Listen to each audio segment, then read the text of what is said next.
आप सभी को जय मसीह की।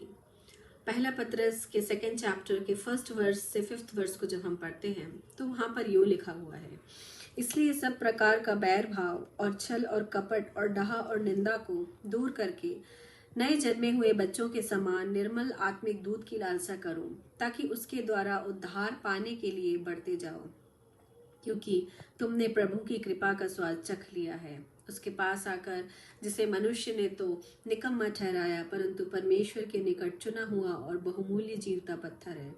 तुम भी आप जीवते पत्थरों के समान आत्मिक घर बनते जाते हो, जिससे याजकों का पवित्र समाज बनकर ऐसे आत्मिक बलिदान चढ़ाओ जो यीशु मसीह के द्वारा परमेश्वर को ग्रहण्य है।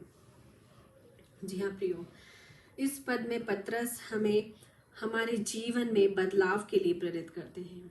वे कहते हैं कि हमें हर प्रकार की बुराई, छल, कपट, ईर्ष्या और निंदा को त्याग देना चाहिए।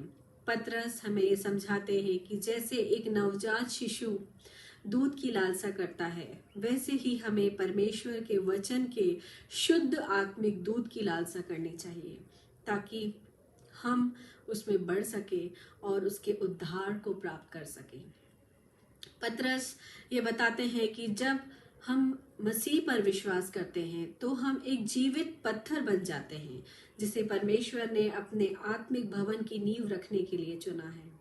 आपको पता है, हम सब जो मसीह में विश्वास रखते हैं एक आत्मिक घर बन रहे हैं।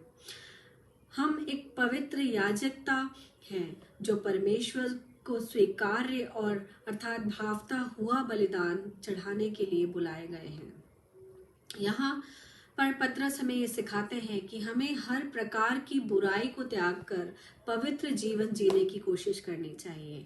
हम सब जीवित पत्थर हैं और एक पवित्र भवन के निर्माण में परमेश्वर के द्वारा हम उपयोग किए जा रहे हैं।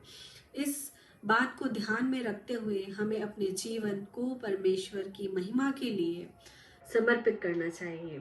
अपने पुराने जीवन को त्याग कर हमें नए जीवन में प्रवेश करना चाहिए और आत्मिक रूप में बढ़ना चाहिए, ताकि परमेश्वर का आत्मिक भवन मजबूत और पवित्र हो सके। आमीन।